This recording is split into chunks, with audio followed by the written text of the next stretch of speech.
11 chairs sat empty. Ren Calloway sat in the 12th and said $20. That was the whole of it.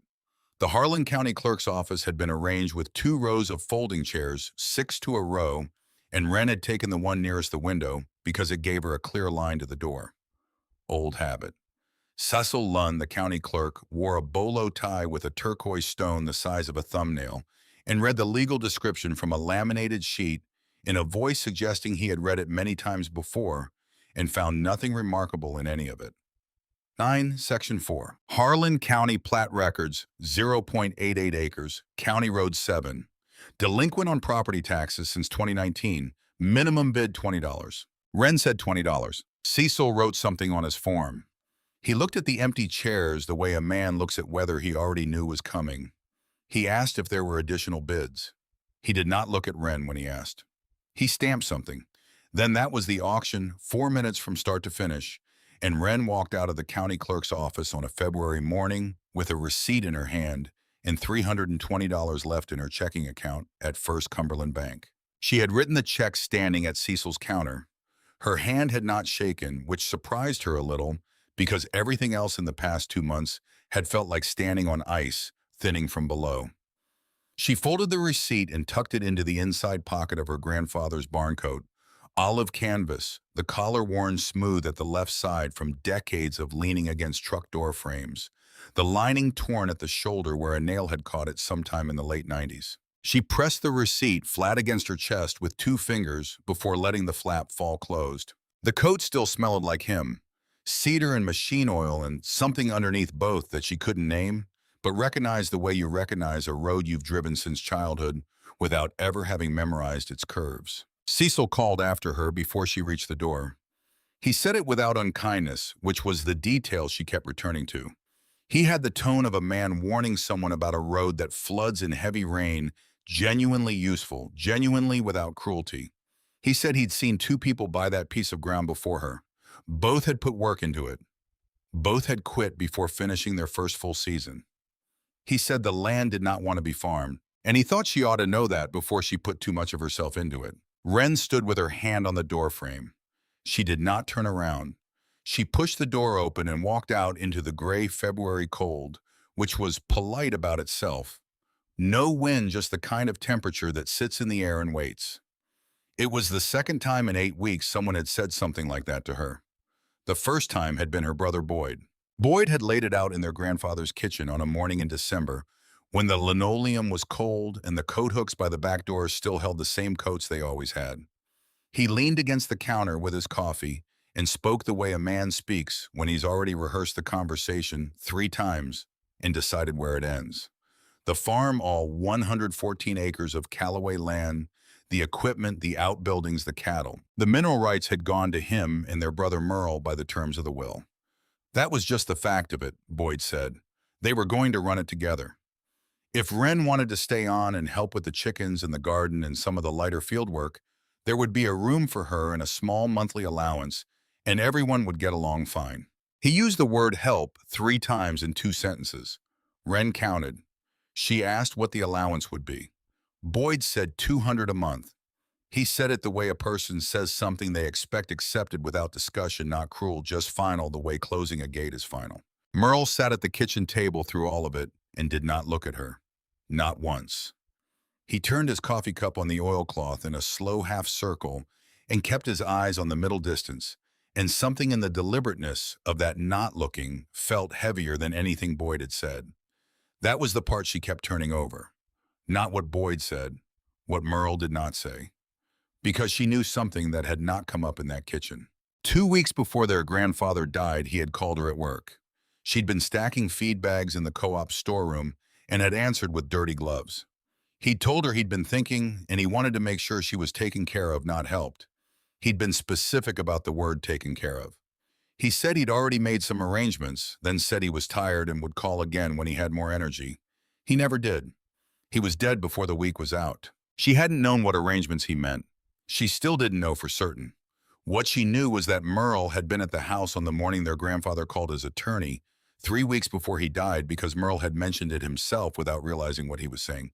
Mentioned it in passing, the way you mention weather, the way you say it was raining Thursday, and then the conversation moves on. Wren had assembled it later. The phone call, the attorney, the arrangements that were never completed. Merle had been there, and Merle had sat at the table and not looked at her, his cup turning in that slow, deliberate circle. When she reached for the barn coat from the third hook, Merle finally spoke. He said that was grandfather's. Wren said she knew. She said that was why she was taking it. She walked out without looking back at either of them. 4 days later, she left with the Dakota, a 2003 dark green, 211,000 miles on the original engine named specifically in a separate clause of the will and hers, outright along with a duffel bag. Her notebooks, the cast iron skillet her grandmother had used until her hands got too stiff to lift it. She did not make a scene. She did not say anything that would need to be unsaid later. For 2 months, she rented a room on Miners Creek Road from a woman who asked no questions and expected her $60 every Monday morning. The insurance bequest from her grandfather, $820, went out steadily with nothing coming in. By the 14th of February, it had become $340, and she had just spent 20 of it on 0.88 acres that nobody else had wanted. She drove to County Road 7 directly from the clerk's office. The road runs north out of Harlan for about 3 miles before the county stops maintaining it with any particular attention. Wren had driven it her whole life without noticing what was on either side. It was just the road between town and the farm, the road she'd ridden as a child with her face against the cold glass, watching the ridge come and go in the early gray mornings. She'd had no reason to look at the scrubby fields. She'd had no reason to look at Lot 9. She pulled the Dakota off the shoulder and cut the engine. The cedar brake along the northern edge of the property was visible from the road, a dark line of trees against the white February sky. She sat with her hands in her lap for a moment, looking at what the county record now said belonged to her. Then she got out. The first thing she noticed was the quiet. The cedar brake cut the road noise almost immediately, and inside that quiet, the land had its own small sounds. A sparrow moving through dry brush, the tick of cedar branches touching each other, her own boots on frozen ground.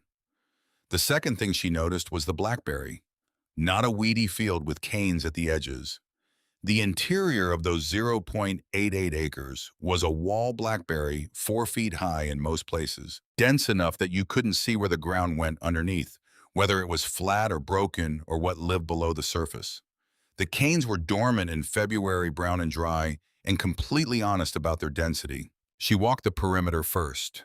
The edges near the road and along the fence lines had been kept low enough by the county mowing crew to show the boundary barely. The fence itself was cedar post original to something much older. Most of it down not recently either. The post had been graying for years. The barbed wire had gone slack and returned partly to the soil woven through with blackberry root systems, as though the land had quietly decided to absorb it. She made notes as she walked. Corner post still standing northeast. 3 rails of old fence on the western edge intact.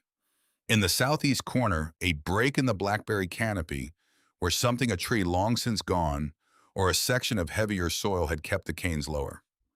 Through that gap, she could see actual ground. Dark ground. Darker than the soil along the road, darker than she'd expected from a field sitting untouched for decades. She wrote dark corner northeast.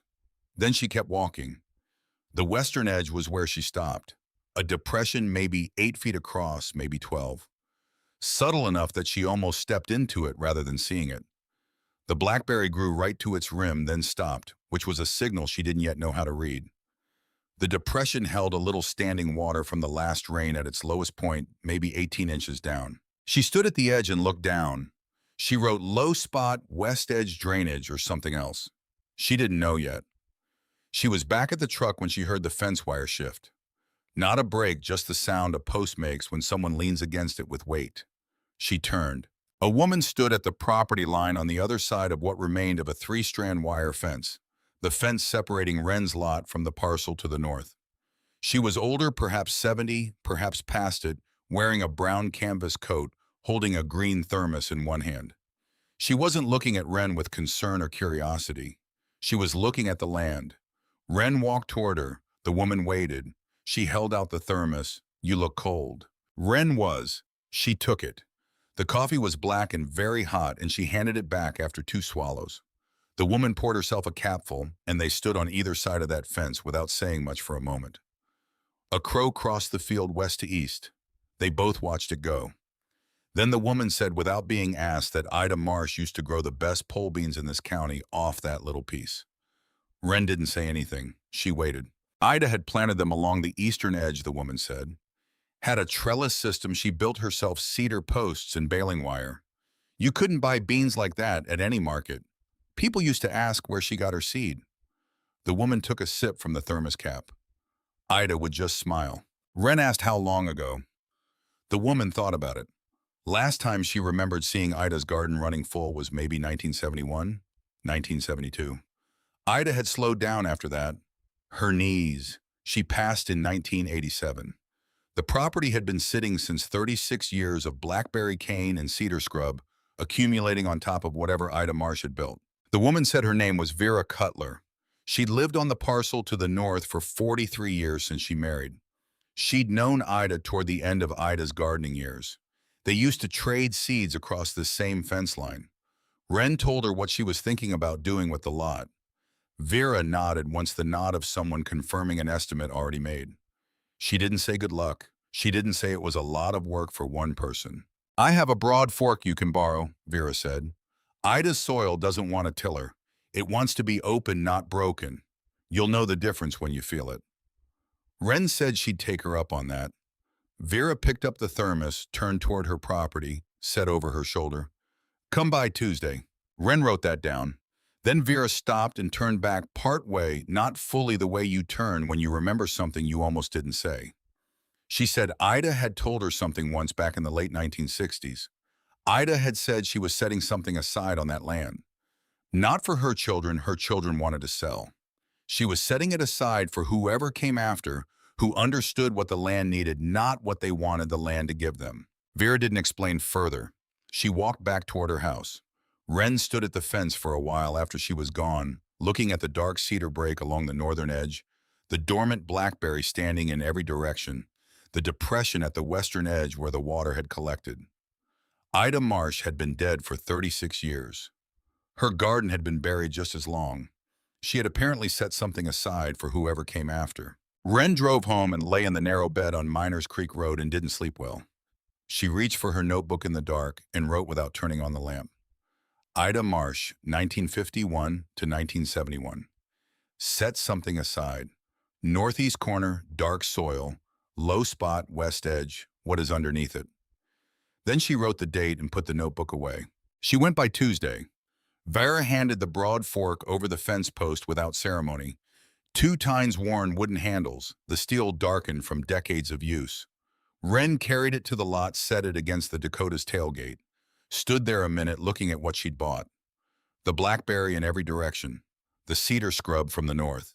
The fence that was down would need to come up before anything else could happen. It was just past the middle of February. She had $320 left. 3 days after the auction, before she'd even picked up Vera's broad fork, a truck she didn't recognize had pulled to the shoulder on County Road 7 while she was measuring the fence line with her eye. Late model pickup, dark gray, clean in a way that suggested it was cleaned regularly rather than just washed when it got dirty. The man who got out was maybe 57, flannel shirt, too clean for a man who worked in one, with the manner of someone accustomed to arriving at a place and having it go the way he expected. He looked at her, he looked at the land. He walked toward the fence with the easy pace of someone who already knows the answer before the question is asked. He introduced himself as Harlan Doss. He owned 3 parcels adjacent to this lot and had been trying to acquire this piece for several years, but the county had never scheduled a tax sale at the right time. He'd heard someone finally bought it and had come by to introduce himself. Then he made an offer. $400. 20 times what she'd paid 3 days earlier. He said it the way a person says something they expect to be accepted, reasonable, generous, apparently final. Wren asked him what he wanted the land for. He smiled not warmly and said he didn't generally explain his business plans to the person on the other side of a transaction. She said she wasn't interested in selling. He nodded once as if he'd anticipated this. The offer was there if she changed her mind, he said. He hoped she understood that a piece of ground this size without road infrastructure or utilities wasn't well positioned for anything serious. He wanted to make sure she'd thought it through. She said she had. He got back in his truck. Before pulling the door closed, "Offers like that don't stay open forever." Then he was gone. Wren stood on the frozen ground watching the truck until it disappeared around the bend. She took out her notebook and wrote, "Harlan, Doss wants this land. 3 adjacent parcels already. Why does he need this specific piece when he already has 3 others bordering it?" That question sat in her chest for the rest of the afternoon. She didn't have an answer. The question itself felt important in a way she couldn't yet name. The brush mower arrived on a Thursday in early March, loaded into the bed of a neighbor's truck by the man she'd bought it from off a listing site. $85 cash, and he threw in a spare belt without being asked. It started on the 3rd pull.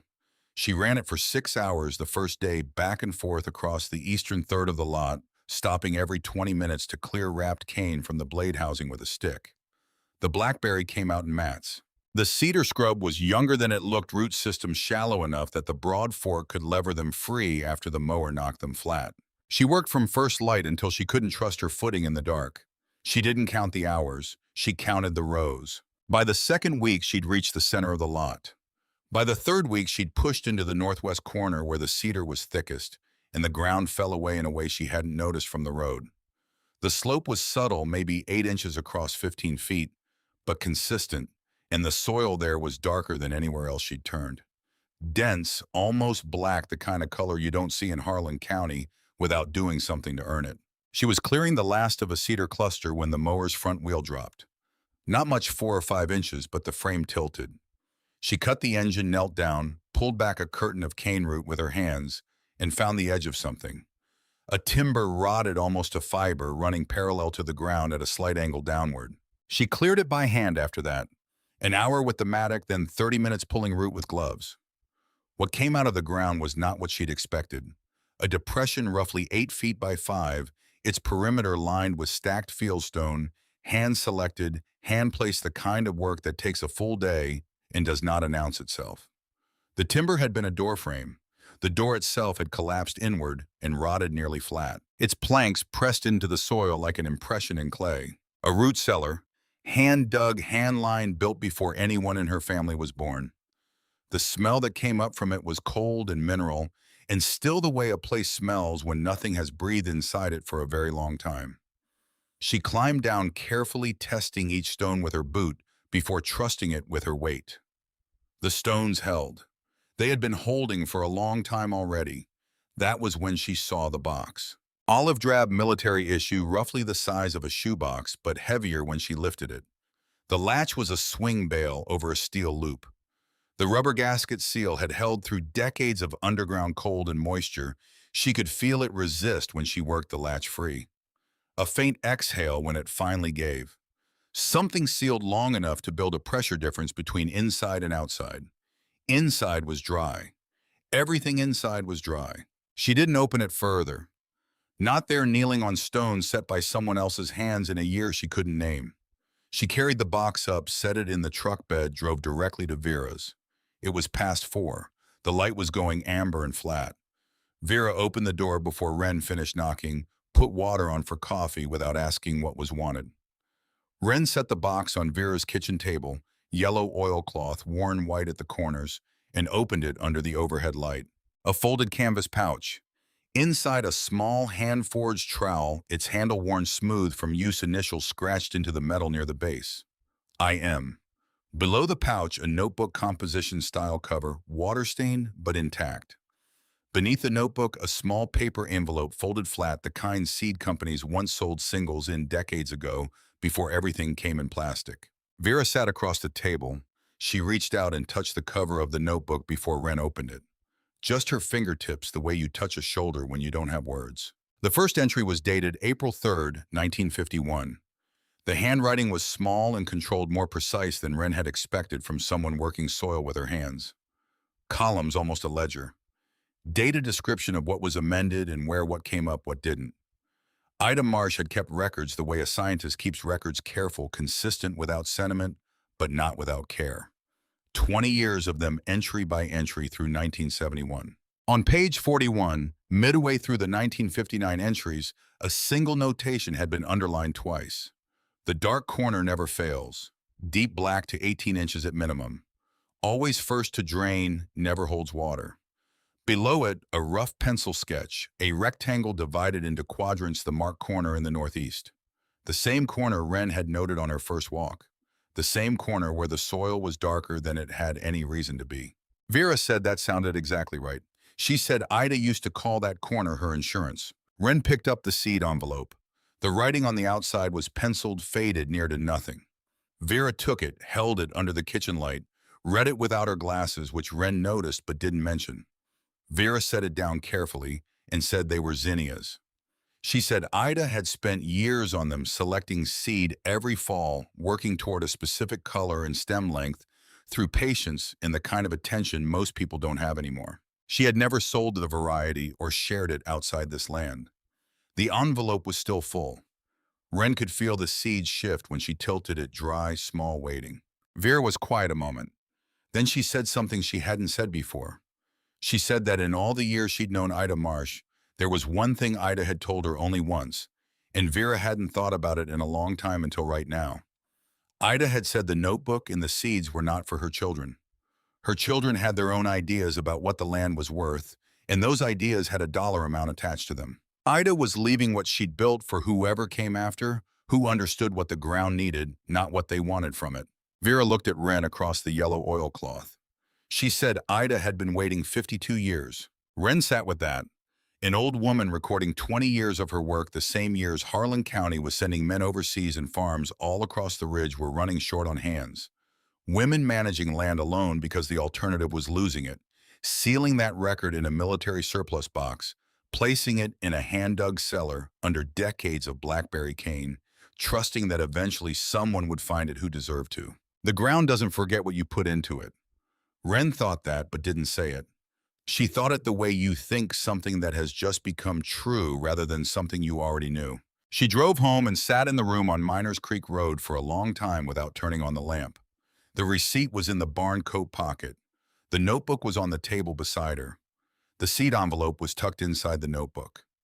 She sat in the dark and thought about the distance between what a person sets in motion and what eventually arrives. She reached for her notebook and wrote by feel the way she'd learned to do when she didn't want light to interrupt the thinking. Ida Marsh, 1951 to 1971. Set something aside. Northeast corner, dark soil depth unknown. Low spot, west edge. What is underneath it? Harlan Doss wants this land. Won't say why. She wrote the date. She put the notebook down. Outside, Harlan was cold and quiet and not offering anything for free the way the mountains never do. In the morning, she went back to County Road 7. It took 3 weeks to learn the shape of the place, and by the end of those 3 weeks, she understood something she hadn't before. The land was not empty. It had just been waiting without anyone paying attention. The fence came first. She walked the boundary line 3 times with the county plat map before she trusted her stakes. The southern edge had an irregular jog that didn't match any obvious feature on the ground, a deliberate notation in the original survey that someone had simply stopped honoring. She staked it exactly where the document said it was. She drove the first post on a morning when the temperature was still in the 20s, and the ground resisted the post mall until her shoulders ached from the second swing. By the end of March, she had 3 sides fenced with salvaged woven wire she'd found rolled against the back wall of the collapsed shed on the lot, old wire with surface rust, heavy gauge, the kind that holds tension without breaking.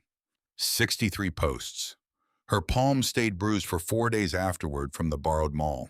The garlic went into the northeast corner on the first Saturday of March, a morning cold enough that her breath came in short white puffs, and the ground resisted the broad fork until she leaned her full weight onto it.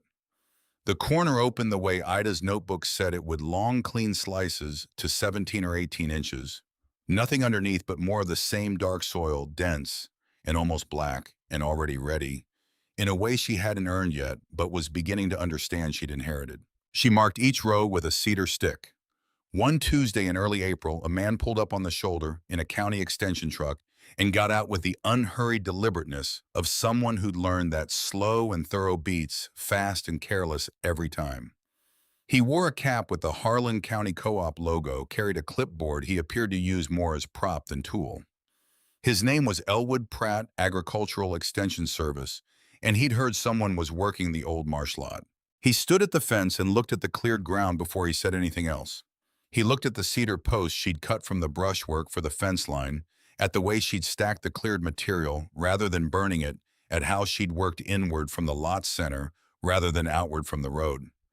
Then he asked if she was using the broad fork on the eastern section. She said she was. He nodded once, a nod that closed a private assessment. He asked if she'd found anything interesting in the soil. She told him about the notebook. She told him about Ida's notations on the northeast corner, the depth of the black soil, the drainage pattern Ida had recorded year after year. Elwood was quiet while she talked. When she finished, he looked out over the cleared lot without speaking for a long moment. Then he said he knew about this land. He'd come out in 1973 as an extension student just to see what Ida Marsh was doing because people in the county were talking about her yields and nobody could explain them. He'd spent an afternoon here. Ida had shown him the northeast corner and explained what she knew about it, and he'd never seen soil like it in Harlan County before or since. They'd walked the western edge together. He'd asked about drainage because the lot sat lower than the surrounding parcels, and he'd expected standing water problems. Ida had told him the drainage was handled. She wouldn't say how. He'd looked for evidence of a system and hadn't found it. He looked at Wren. If she found anything along the western fence line, he'd like to know about it. Then he got back in his truck and drove away without leaving a card or asking her name. She stood at the fence after he left and wrote in her notebook, Elwood Pratt Extension Service. Came here in 1973. Looked for the drainage system. Could not find it. Ida wouldn't tell him where. Below that she wrote, I will find it. The hens arrived in early April, 6 buff Orpingtons, $8 each from a farm down in Cumberland. She drove 40 minutes each way on Route 119 and came back with a cardboard box that shifted and complained the whole trip home. The coop she'd built the week before from scrap lumber off the collapsed shed roughwork, but square enough hardware cloth window, a latch that actually caught. She put the pullets in at dusk, and they settled almost immediately. She stood outside the coop for a few minutes after the settling sounds faded. Through the hardware cloth in the dark, she could hear the small adjustments of 6 birds finding their arrangement for the night. It was the first time since December that something depended on her, not in the way of a debt or an obligation, but in the clean way of a living thing that needs the morning answered. She stood there longer than she needed to. Then she went inside. That night, she wrote out every number from the previous 6 weeks. The garlic seed, $32. Wire Staples Gate hardware, $19. The mower, $85. The pullets, $48. Her balance at First Cumberland Bank was $44. She wrote that number down. She looked at it for a moment. Then she wrote the date beside it and closed the notebook. $44. $320 when she'd walked out of the auction. The land had cost her more than she'd paid for it, which was the whole point of land. It wasn't the price, it was the asking. She put her notebook on the table beside Ida Marsh's notebook. They sat there together in the lamplight, one worn and water-stained, one barely broken in. 2 women's accounts of the same piece of ground separated by 70 years, written in the same county, on the same road, in the same habit of noticing what most people drove past without looking. Outside, the ridge was dark against a sky that had finally gone to stars, and the garlic was rooting downward in the northeast corner. In the dark, the way things that are going to last tend to begin without ceremony, without witnesses, without asking permission from anyone at all.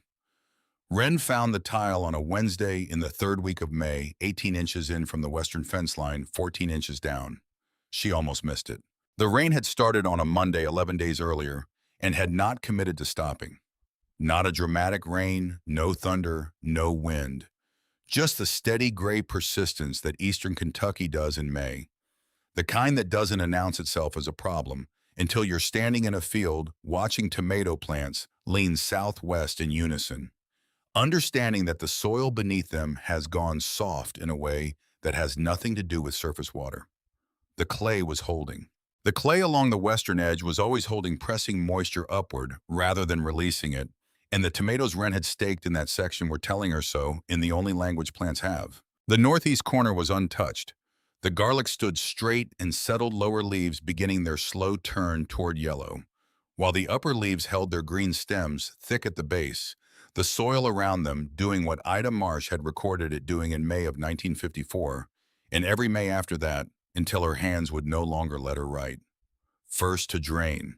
The notebook never used the word waterlogged, just recorded year after year that the corner held while everything else struggled. And let the facts speak for itself. Wren had read those entries 4 times by then. She still didn't fully understand why the corner behaved as it did. But she had begun to suspect that the low spot on the western edge, the depression she'd noted in February, the place where the blackberry had grown to the rim, then stopped, was not an accident of terrain. Ida Marsh had not struck her from 250 pages of careful notation as a woman who left things to accident. On the morning of this 12th day, she drove out before 6 and stood at the western fence in the rain, looking at the leaning tomatoes. Then she walked back to the truck and sat in it with the engine off. A cream-colored envelope sat on the passenger seat. She'd found it in her mailbox on Miners Creek Road the previous evening. No return address, Harlan Doss's name printed at the bottom of the handwritten note inside. It reiterated his $400 offer and added, in language careful without being specific, that he hoped she'd had a chance to consider her position more carefully now that the season was presenting its challenges. She picked up the note and read it again. $400 against 44 in the bank, against a balance that had moved only downward since February, slowly but without interruption, against 6 hens that needed feeding and garlic that wouldn't be ready until July, and tomatoes listing in the rain, against $60 a week on Miners Creek Road, and a truck with 211,000 miles on an engine starting to keep secrets. She held the note for a moment. The rain came down on the windshield in the particular way rain comes down when there is no wind to give it direction straight, even without urgency. Then she put the note in the glove box and drove to Vera's. Vera opened the door before Wren finished knocking. She put coffee on without asking. They sat at the yellow oilcloth table and Wren didn't explain why she was there because she wasn't sure she knew. After a moment, Vera went to the shelf by the window, came back with Ida's notebook. She set it open to the entries for May of 1954 and tapped the page once with one finger, then sat back down. Wren read it. 11 days of rain. Beans on the western edge lost most of them, gone soft in the standing water. Then the next entry, same week, northeast corner untouched. Ground held. First to drain. The same corner. Written by a woman who had sat with exactly this problem 70 years earlier and had kept going. Vera didn't say anything. Wren drank her coffee. She thanked her and went back to the lot in the rain and spent the afternoon restaking the tomatoes, mounding soil around the base of each one, covering the western row with tarp material. She did not think about the note in the glove box. She thought about the depression on the western edge and what Ida might have known about it that she hadn't written down. The next morning, she drove to the county co-op on Pine Mountain Street and spent $11 on a length of half-inch rebar, had the man behind the counter cut and grind one end to a rough point. She drove back to the lot in the clearing rain and started at the northern end of the western fence. She pushed the rebar into the ground every 2 feet straight down, listening. Mostly it hit soft soil, then clay, then the resistance that meant she was approaching bedrock depth. But at 18 inches from the fence line, something changed. Not hollow, different from clay. A give and then a stop with texture to it, a slight compression before resistance, like pressing against something packed rather than formed. She probed the same line 6 inches north, then 6 inches south, and found the same thing at the same depth running in a straight line. She went and got the spade. 14 inches down, the blade struck fired clay tile. She cleared a 2-foot stretch of it by hand, crouching in the wet soil, and could see it was still seated, still intact, 4-inch sections fitted end-to-end joints, holding after what had to be 70 years or more underground. The tile was doing what it had been placed there to do, moving water away from the northeast corner and toward the lower parcels to the west quietly without acknowledgement. In the dark, beneath a field that had spent 36 years looking like nothing was happening, she sat back on her heels in the wet soil. She stayed there for a while. She took out her notebook and wrote one line. Found it. Western edge 18 inches from fence, 14 inches down, running north to south, still intact. Then she wrote, it has been working this whole time. I was just too new to know where to look. She understood then why Harlan Doss wanted this specific piece when he already had 3 parcels bordering it. A man with 3 adjacent properties to the west and south parcels, sitting at the grade where Ida Marsh's drainage naturally flowed, would have significant interest in controlling the infrastructure that managed that flow. The tile didn't just serve Wren's lot, it served everything downhill from it.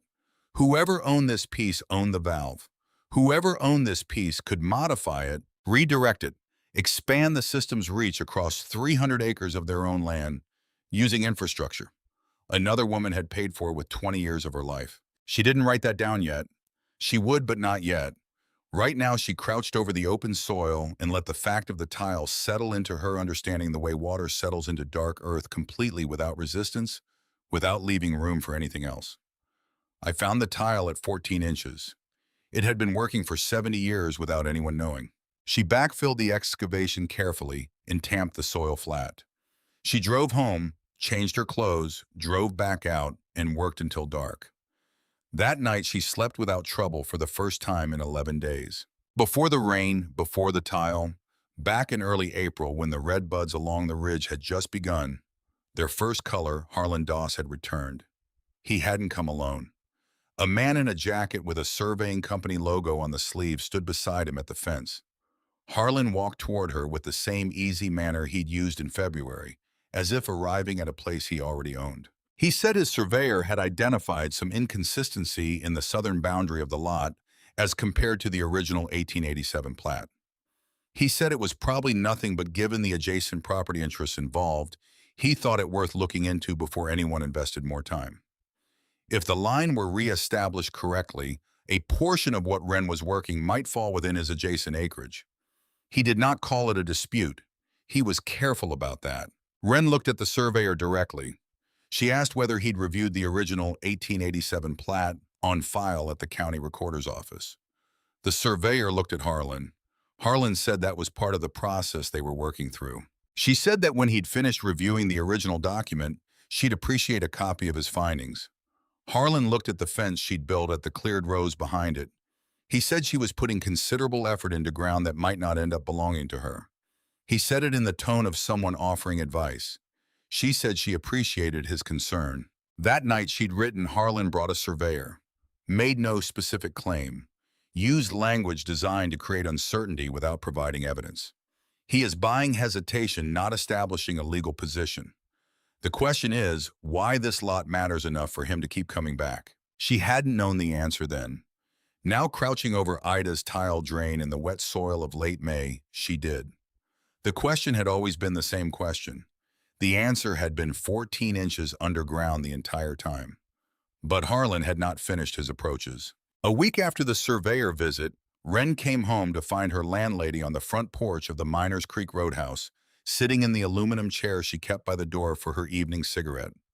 Her expression carrying the particular flatness of someone who has just had an unpleasant conversation and is deciding how much of it to pass along. She said a man had come by that afternoon asking questions, asking about the woman who rented the back room, whether she paid on time, whether she seemed stable, whether she had any other income besides what showed. Wren stood on the bottom porch step. She asked what the man looked like. The landlady described a late-model gray pickup, a flannel shirt too clean for someone who worked in one. Wren thanked her and went inside. She sat at the small table by the window and did not turn on the lamp. Outside Miners Creek Road was quiet. She thought about $400 sitting in a glove box. She thought about Harlan Doss standing at her fence line 3 times in 2 months, each time with a different instrument money. Then a surveyor, now a quiet inquiry into her finances. Each approach dressed as concern. Each one measuring how close she was to the edge he believed she must be standing on. She opened her notebook and wrote, "He is not trying to buy the land anymore. He is trying to measure when I will give it up on my own." Then she wrote, "He has the wrong measurement." She closed the notebook and went to bed. The 4th week of April brought Merle. Wren was on her knees setting out tomato transplants she'd started on the windowsill in the room on Miners Creek Road. Small things still their stems pale from indoor light, not yet hardened to the wind when she heard boots on the gravel of County Road 7. She looked up. Merle walking from a truck parked around the bend, hands in his jacket pockets, not looking at the lot or at her, looking at the middle distance the way a person looks when they're rehearsing something. He stopped at the fence. Boyd said Callaway Farm had a difficult winter. They'd lost more than projected and were trying to cover operating costs before spring planting. He was asking if she could loan him $500. He'd have it back by fall. Wren stayed on her knees in the dirt. She looked at her brother standing at the fence of a lot he had never once asked about until now. She asked if he was coming to her to borrow money. He said they hadn't expected her to do much with the place. He said it as though the explanation made the request more sensible rather than less. She told him she had $44 in her account at First Cumberland. Merle looked at the transplants. He looked at the fence line, the cleared rows of garlic stretching toward the northeast corner, the cedar posts she'd cut and driven herself. He was quiet. Then he said he was sorry to have bothered her. Something in the way he said it was different from the way Boyd said things, less certain, less finished. But he put his hands back in his pockets and walked back to his truck without anything more. And Wren went back to pressing each transplant into the ground and firming the soil around it with both hands. She didn't hear Vera come to the fence. When she looked up, Vera was already there at the property line with a small cloth bag in her hand. She had watched the whole exchange from her porch without moving from her chair. When Merle's truck disappeared around the bend, she walked out without comment and passed the bag over the fence post. Inside dried pole bean seeds, Vera's own selection from the previous season, kept in a paper envelope labeled in her handwriting. She didn't explain the timing. She didn't need to. Wren took the bag, Vera went back to her porch, and they both understood that there is a kind of support that moves quietly and does not ask to be noticed. Wren planted the beans that afternoon, running them along the eastern fence, the way Ida's notebook said Ida had run hers in 1952, cedar stakes, baling wire, a trellis, built from what the land itself had provided. She worked until the light changed, then stood at the eastern edge and looked back across the lot. The garlic in the northeast corner was already a full hand's width taller than the garlic in the center rows. Leaves deeper green, stems thicker at the base. Ida had recorded this pattern without explaining it, without theorizing, without speculating. She'd just written what happened year after year with the same notation. Never fails. Boyd came in the last week of June on a Thursday afternoon when the tomato plants had reached past Wren's knee and the lot had begun to look from the road like something deliberate. She heard the gray Ram with the Callaway farm sign on the door slow on the county road and did not let herself stop working. She kept pulling purslane from between the bean rows until he pulled to the shoulder and left the engine running. He leaned out the window and looked at the lot with the expression of someone surprised against their own expectations. He looked at the fence, the tomato cages, the 6 buff Orpingtons working the far corner in their slow, focused way. Then he looked at her. He said it looked like a lot of work for a small piece of ground. She said it was. He said he and Merle had been talking, and if she was interested in getting out from under it, they could probably work something out, fold it into the farm boundary, give her something fair for what she'd put in. He wasn't trying to be funny about it. He was trying to be practical. He meant it. That was the thing about Boyd. He almost always meant exactly what he said. That did not make him right. She told him she wasn't looking to sell. He nodded as if he'd expected that answer, but felt obligated to make the offer. He looked at the field once more and said she'd done a decent job clearing it. Then he asked if she needed anything. She said no. He put the truck in gear and pulled out onto the road. From her porch across the fence line, Vera watched the whole exchange without moving from her chair. When Boyd's truck disappeared around the bend, she took a long sip from her glass and set it down on the porch rail. She didn't say anything. Wren didn't say anything either. Some things carry their own commentary and don't need more. The garlic came out of the ground in mid-July. Wren had been watching it since the scapes went up in June, waiting for the right signs, lower leaves yellowing, upper leaves holding their green scapes beginning to straighten after their initial curl. Ida's notebook had an entry from July of 1957 that described the timing better than any modern guide. When half the leaves have gone to yellow and the stalk still stands, dig one plant and look at the wrapper. If the wrapper holds together, it is time. Wren dug one plant from the northeast corner on a Thursday morning. The wrapper held. The cloves inside were firm and well-formed, each one distinct in its paper skin. She spent 2 days harvesting, pulling each plant by hand, laying them in loose rows on the truck bed to cure in the sun. The northeast corner yielded heavier bulbs than the center, and western sections, the same pattern Ida had recorded without explaining. Wren weighed them on a scale she borrowed from Vera and wrote down each section separately. Northeast corner, average bulb weight 14.3 ounces. Center rows 11.8. Western edge 9.2. The numbers meant something she was only beginning to understand about soil and time, and what 20 years of deliberate attention can build in ground that most people drive past without looking. Vera came to the fence on the second day and looked at the rows of curing garlic across the truck bed. She said Ida used to braid hers for storage. She said Ida had learned the braiding from her own grandmother and done it the same way for 40 years, and that the braids had hung in the root cellar where Wren found the box. She asked if Wren wanted to learn it. Vera came through this gate that afternoon with her own cured garlic from the kitchen and showed Wren the starting position, the first cross, the rhythm of it. She corrected Wren's hands twice without speaking, just placed her fingers where they needed to be, then stepped back and let her continue. It took Wren an hour to get the tension right. Vera's braid was done in 20 minutes tight, and even the kind that would hang for a year without loosening. They worked side by side at the tailgate in the early afternoon light and didn't talk much. At some point, Vera began humming something low and formless. Not a song exactly, just a sound that meant she was comfortable. The light came through the cedar break along the north edge and moved across the curing garlic in long, slow patterns. For a moment, the lot felt less like something Wren was fighting to hold and more like somewhere she already lived. She noticed the moment. She didn't name it. Some things are better for not being named. Elwood Pratt came back on a Saturday in late May, 3 days after she'd found the tile. She hadn't called him, had no way to reach him, even if she'd wanted to. He simply pulled up on the shoulder of County Road 7 in the late morning, as if he'd been thinking about coming for some time and had finally decided to. He got out and stood at the fence. Wren walked over and told him. He didn't respond immediately. He looked at the western edge of the lot at the stretch of ground she'd probed and then opened. She'd backfilled the test excavation, but the disturbed soil was still visible. He studied it the way a man studies something he's been looking at in his memory for 50 years and is finally seeing with his actual eyes. He asked how deep. She said 14 inches, 4-inch fired clay tile still seated. He nodded slowly. He said he'd probed that ground himself in 1973, pushed a steel rod down every 18 inches across the entire western edge, and hadn't found it.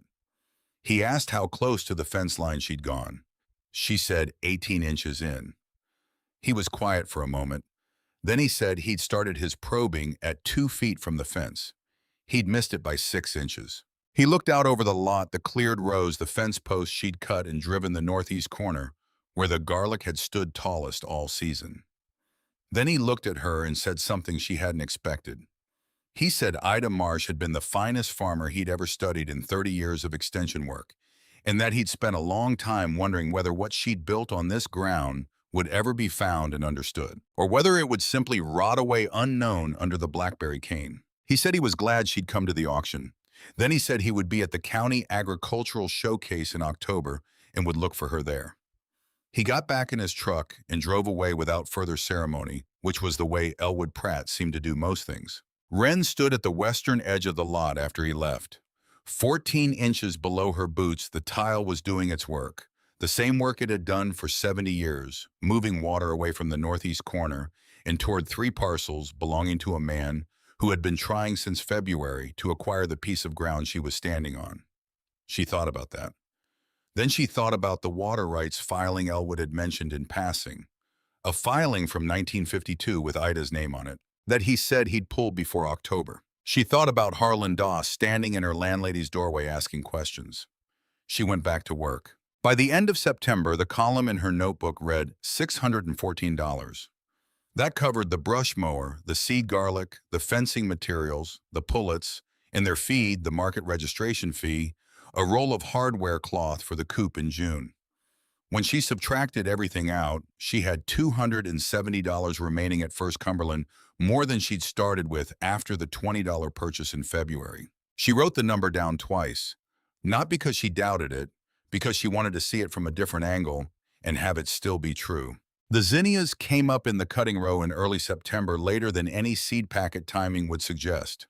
When they opened, they were a deep coral orange, something between fire and fired clay, a color that didn't exist in any catalog.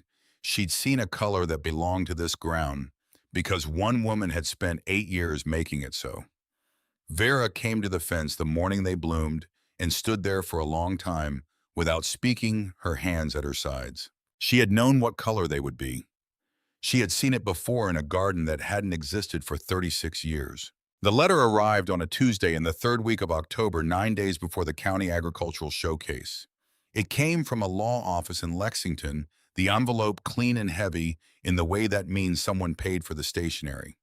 The letter stated that Harlan Doss's surveying firm had identified a potential inconsistency in the southern boundary of the lot as compared to the original 1887 plat, and that given the adjacent property interests involved, Mr. Doss wished to arrange an informal meeting to discuss resolution before the matter required formal proceedings. Wren read it twice. Then she drove to Vera's. Vera read it without expression, set it on the table, was quiet for a moment. She said Ida had dealt with something similar in 1963. A man on the eastern side had claimed the fence line was 12 feet off. Ida had gone directly to the county recorder's office and asked to see the original survey document. The man dropped it within a week. Wren drove to the county clerk's office the next morning. Cecil Lund was at the counter. He recognized her. She could see it in the slight recalibration of his posture. She asked to see the original 1887 plat for Lot 9, Section 4, County Road 7. Cecil was quiet for a moment. Then he went into the back and was gone for nearly 20 minutes. When he returned, he spread a large folded document on the counter, a hand-drawn survey on paper that had gone the color of old tea at the edges. Wren looked at the southern boundary line. She looked at the written description of the corner markers. Then she looked at the stakes she'd driven in March after walking the line 3 times with the current plat map. They were the same. The 1887 document and the 2023 county records described identical boundaries. The southern line ran exactly where she'd staked it. There was no inconsistency. There had never been an inconsistency. Harlan Doss's letter was describing a problem that did not exist in any document the county held. She asked Cecil to make certified copies of both the 1887 plat and the current deed record with the county seal. He made them without comment and put them in an envelope. She took it and thanked him and turned to go. Behind her, Cecil said one more thing. He said he wanted her to know that he'd pulled both documents the previous week before she came in because he'd wanted to check them himself after the letter went out. He said everything was in order and had been in order since February.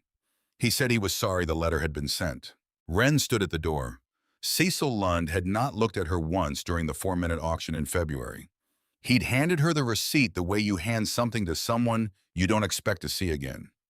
Now he was telling her without being asked that he'd checked the records on his own and found them clean. She thanked him again and walked out into the October morning with the envelope under her arm, the certified copies inside it, the question she'd been carrying since May, about to become an answer in a gravel parking lot at the county fairgrounds. The county agricultural showcase was held on the 3rd Saturday of October at the fairgrounds on Route 421 south of town, and Wren loaded the Dakota the night before in the dark, working by the tailgate lamp because the overhead in the coupe had finally given out, and she hadn't replaced the bulb yet. She had been meaning to for 3 weeks. She would do it when the showcase was finished. A flat of garlic bulbs wrapped in burlap, each one cured and trimmed and sized by hand.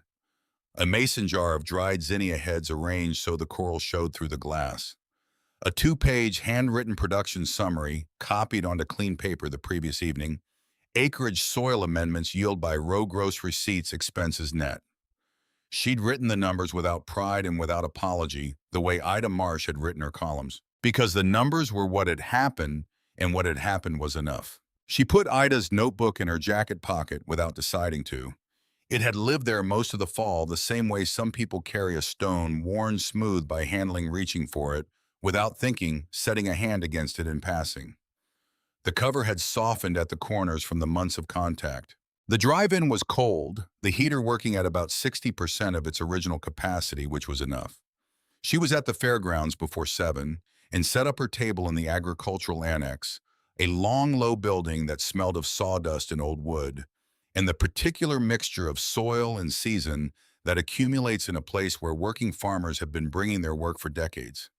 She set the garlic flat on the left, the mason jar on the right, the production summary in the center. Ida's notebook she placed beside the garlic flat, The way you set something down when your hands are full and the surface is there without intention, without ceremony. Elwood Pratt came through the annex at 8, moving table to table with his clipboard, in his efficient, unhurried manner, asking short questions and writing the answers. When he reached her table, he looked at the garlic first, then the summary sheet. He asked about acreage variety soil preparation. She answered each question. He wrote. Then he saw the notebook. He didn't pick it up immediately. He looked at it for a moment, then looked at her and asked what it was. She told him it belonged to the woman who had farmed the land before her and that it ran from 1951 to 1971. He picked it up the way you pick up something that has age in it, and you don't want to be the one who damages it. He stood at her table and read without speaking. She watched his face. He turned to the middle of the notebook to the 1959 entries, and she saw him stop at the page with the double underline. He read it again. Then he carried the notebook across the room to the two other members of the judging panel, and she watched them pass it between them, each one pausing at the same pages, each one going still in the way people go still when they are reading something that reaches past the words. They came back together, all three. Elwood asked whether she'd found the drainage tile along the western edge. She said she had in mid-May. He nodded a single slow nod, the kind that closes something that has been open for a long time. He said he had looked for that tile in 1973.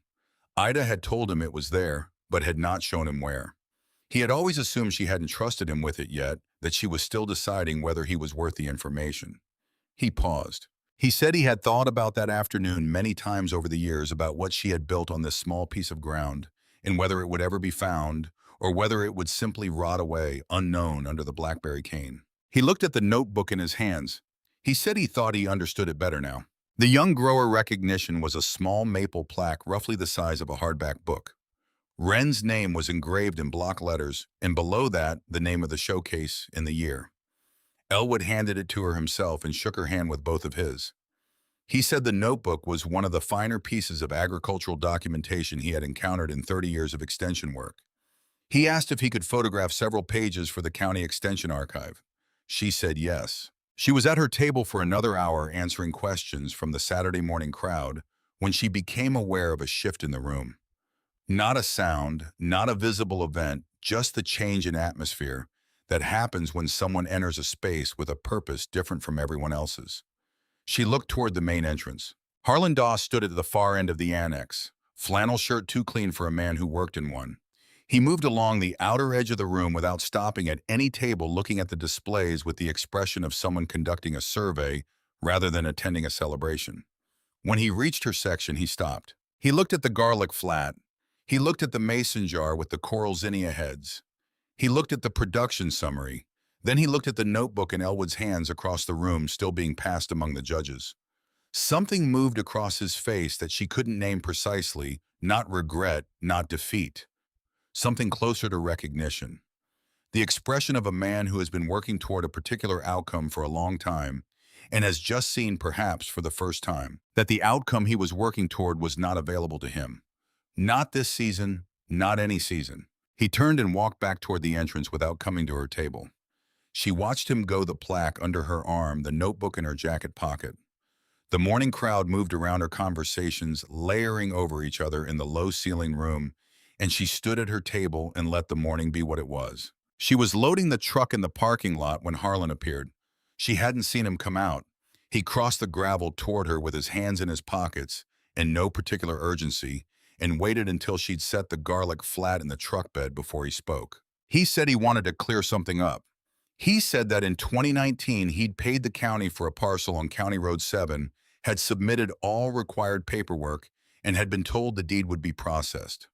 There had been an administrative error in the recorder's office, a misassignment of parcel codes, and as a result, the lot had been carried on the delinquent tax rolls under a different identifier. By the time the error surfaced, the lot had already been scheduled for auction. Technically, by the sequence of events, the lot should have transferred to him in 2019 and never should have been auctioned at all. He said this quietly, without the performance he'd used in February, without the friendliness he'd used in April. He was not pretending anymore. This was what he'd actually wanted to say since the February morning he'd pulled up on County Road 7 and found a 19-year-old standing in the Blackberry cane with a notebook in her hand. The surveyor visit had been misdirection. The letter from the Lexington attorney had been misdirection. This was the real claim stated plainly, 9 months after he should have made it. She reached into the inside pocket of the barn coat and took out the envelope Cecil Lund had given her. She removed the certified copies and held them so he could see the county seal. She told him she had the 1887 plat and the current deed record, both certified, both showing the parcel transferring to her through a valid tax sale in February. She told him if he had documentation of a prior claim, he should file it through the county recorder's office and let the process work. She told him that until that happened, she was going to keep farming the ground, and she would appreciate it if the letters from his attorney stopped. Harlan looked at the documents. He looked at the plaque under her arm. He looked at the truck, the garlic flat in the bed, the mason jar visible through the rear window, with the coral zinnia heads showing their color through the glass.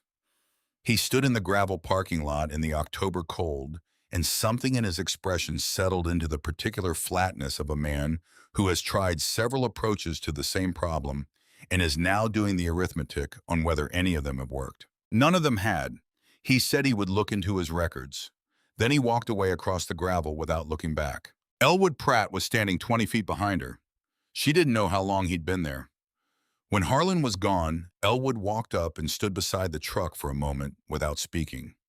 Then he set his hand briefly on the side of the truck bed and said that he had been doing this work for a long time, and he didn't often see a young grower come in with documentation going back 70 years. He said Ida Marsh would have appreciated knowing that someone found what she left. Then he went back inside. Wren stood in the parking lot. The mountains were visible at the southern end of the valley, their ridgeline flat and dark against the sky going pale at the edges. She had been in Harlan County her whole life, and those ridgelines had always been there, the same shape every morning, present and patient, and not offering anything for free. She had needed to lose almost everything she thought she was owed before she could see what had been waiting on County Road 7 since before she was born. She got into the truck. She did not start the engine. The plaque lay across her lap, the maple grain warm under her hands, her name in block letters catching the pale October light through the windshield. The parking lot was mostly empty now, the morning crowd gone back to their farms and their Saturday business. She sat with her hands open and the plaque across them and did not reach for anything. She took Ida's notebook from her jacket pocket and opened it to the first page. April 3rd, 1951. The handwriting small and controlled, the columns precise. She read the first entry, the way you read something you need to sit inside for a moment before you can leave it behind. Not for information, not looking for anything she hadn't already found just reading it. A woman who had farmed alone through the years when Harlan County was sending its young men overseas and farms all across the ridge were running short on hands. Who had built a drainage system no surveyor could locate? Who had selected a zinnia variety across 8 years of patient crossing, starting from a single plant found growing wild along a creek bottom? Who had sealed 20 years of her knowledge in a waterproof box and placed it in a hand-dug cellar under decades of blackberry cane and trusted without any guarantee, without any way to ensure it, that the right person would eventually need it enough to look? Wren closed the notebook. She set it on the seat beside her. Her grandfather had known. Not about Ida, not about the notebook or the tile or the zinnia seeds waiting in the dark. He had known about her, about the specific way she looked at the ground, the way she wrote things down, the way she stayed with a problem until she understood it from the inside rather than the outside. He had tried to put this piece of ground in her name because he had watched her and understood something about her that she hadn't yet understood about herself. He had run out of time. The land had found its way to her anyway through a different door on a February morning when 11 chairs were empty and one was not, when a man in a bolo tie stamped a form without looking at her, and the whole thing was done in 4 minutes. She didn't cry. She sat in the truck in the empty parking lot and let it be true. Then she tucked the notebook back into her jacket pocket, started the engine, and drove home. The letter from the county recorder's office arrived on a Thursday morning in the last week of October, slipped through the mail slot on Miners Creek Road. Plain letterhead administrative language, the kind of prose that has had all the feeling pressed out of it by decades of official use. It confirmed that a review of the February tax sale had been completed and that the transaction was valid in all respects. The deed to Lot 9, Section 4, County Road 7 had been properly transferred to Wren Calloway, and the record reflected no prior encumbrance. At the bottom of the letter below the official signature was a handwritten note in a different pen. Reviewed original 1887 plat in 2019 county payment records upon inquiry. No valid prior transfer found. Two initials below that. CL. Cecil Lund had gone back into the records on his own. He had looked at whatever Harlan Doss had been referencing, found that it did not constitute a completed transfer, and written it in his own hand at the bottom of an official county document without being asked. Not a supporter, not an ally, just a person who had done the right thing when he had the chance, which turns out to be the more durable kind of person. She folded the letter and put it with the certified copies in the inside pocket of the barn coat. The morning of October 22nd was a Sunday. The garlic bed had already been mulched for winter, a layer of straw over the northeast quadrant that Vera had helped her spread the previous week on a quiet afternoon when the last warmth of the season still held in the air. They had worked in companionable silence, moving along the row steadily. At one point, Vera straightened and looked at the northeast corner for a long moment, at the dark soil under the straw, at the cedar break along the northern edge at the fence line that had gone from collapsed wire and graying posts to something that would hold through whatever winter came, and then bent back down and kept working without saying anything. Wren heard the diesel engine before she saw the truck. She was at the far end of the field pulling the last of the spent bean plants when it parked on the gravel shoulder. She looked up. Both of them got out. Boyd and Merle stood at the fence and looked at the field. Wren kept working for a moment, not to make a point, just because the plants needed finishing. Then she walked over. Nobody spoke first. Boyd looked at the mulched garlic bed, the straw pail, and even over the dark corner. Merle looked at the coop where the 6 buff Orpingtons moved through the morning light with the unhurried certainty of animals that have found their arrangement and know it. After a long moment, Boyd opened the gate and walked in. He went slowly down the center path between the beds. He didn't look at her. He walked to the northeast corner, the far end of the field where the soil was darkest and where the garlic had stood tallest all season, and bent down and pressed 2 fingers into the earth below the straw. He held them there for a second. Then he stood up and kept walking to the far end of the field. When he turned and walked back, he stopped at the gate. What he said was quiet enough that it belongs between them. Wren told him he was welcome to come back in the spring if he wanted to see it green. He nodded once, the nod of a man who has revised an estimate and is not yet sure what to do with the revision. Merle had stayed at the truck the whole time. When Boyd walked back out through the gate, Merle came forward. He stopped a few feet from her and looked at the field, then looked at her. He said he had something he'd been meaning to say. He said that 3 weeks before their grandfather died, he had been at the house when the old man called his attorney. He'd heard part of the conversation from the hallway. He hadn't meant to. He'd been coming in from the barn, and the kitchen door was open, and he heard his name, then Wren's name, then the words, County Road 7. He stopped on the porch steps and listened because the old man's voice had a particular quality that day, a deliberateness that meant he was saying something he had been thinking about for a long time. The old man had been trying to put something in writing, a specific piece of ground on County Road 7, separate from the farm in Wren's name alone. He told the attorney he'd been watching her for years, and he believed she was the one who would understand what to do with it. He'd run out of time before the paperwork was finished. Merle said he hadn't mentioned it in December because Boyd had already made the arrangements, and because he didn't know what good it would do to say something that couldn't be changed, and because it was easier to say nothing than to say something he didn't know how to finish. He reached into the cab of the truck and brought out a green thermos. The old one, olive-colored metal with a dent in the side from where it had fallen off a tractor in 2011, and their grandfather had declined to replace it because it still worked. He held it out to her. Wren had not taken it when she left in December. She hadn't thought to. She took it now with both hands, the metal cold from the truck cab, the dent familiar under her thumb. Merle put his hands back in his pockets. He looked at the field one more time, the mulched rows, the coop, the cedar posts she'd cut and driven herself, the mason jar on the tailgate, with the dried zinnia heads inside it, the coral colors showing through the glass in the morning light. Then both of them got back in the truck and drove out the way they'd come, slowly on the gravel, the engine sound fading around the bend and then gone. Wren stood at the fence for a while after they were gone. Across the property line, Vera was on her porch with her coffee, her hands wrapped around the cup, not looking toward the lot. She had been there since before they arrived. She didn't look over.